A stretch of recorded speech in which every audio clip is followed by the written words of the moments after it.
Turizmi në qarkun e Gjirokastrës pritet të shënojë një rritje të konsiderueshme gjatë vitit 2026. Për këtë arsye, institucionet vendore dhe operatorët turistik kanë nisur diskutimet mbi sfidat kryesore dhe prioritetet për sezonin e ardhshëm. Kryetari i shoqatës së hotelierëve në Gjirokastër, Gentian Bineri, thotë se problematika kryesore mbetet mungesa e stafit të trajnuar, por edhe disa shërbime të tjera publike, ku po punohet me institucionet përkatëse për të garantuar një mjedis të sigurt dhe të rregullt për turistët.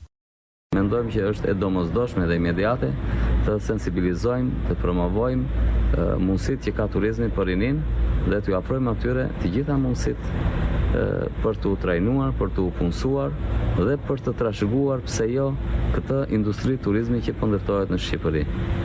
Kanë hyrë shumë punonjës të huaj dhe bizneset për lehtësi kanë mbytur kontratat me turistë të huaj. Nuk jemi partizan të kësaj, kjo vjen nga nevoja dhe nga një domosdoshmëri e shtimit të bizneseve, por stimulimi, promovimi i rinisë është në fokusin ton të këtij sezoni.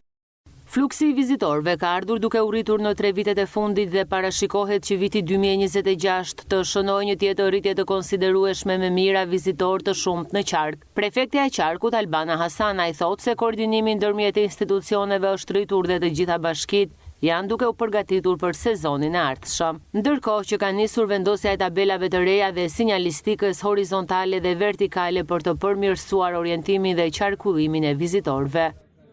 Ka filluar puna për vendosjen e sinjalistikës vertikale dhe horizontale në pjesën më të madhe të bashkive. Në të njëjtën kohë do të koordinohet puna me policitë bashkiake dhe policinë vendore të shtetit për të menaxhuar parkimet, hapësirat e përbashkëta, për të menaxhuar në të njëjtën kohë edhe lëvizjen e turistëve dhe krijimin e një ambienti më të sigurt për të gjithë vizitorët në qarkun e Gjirokastrës. Drejtuesit e turizmit dhe prefektura shprehen optimist se viti 2026 mund të jetë një nga sezonet më të organizuara në qarkun e Gjirokastrës. Puna për përmirësimin e shërbimeve dhe infrastrukturës turistike do të vijojë përgjatë gjithë vitit me qëllim që të rrisë standardet dhe të ofrojë një eksperiencë sa më pozitive për çdo vizitor.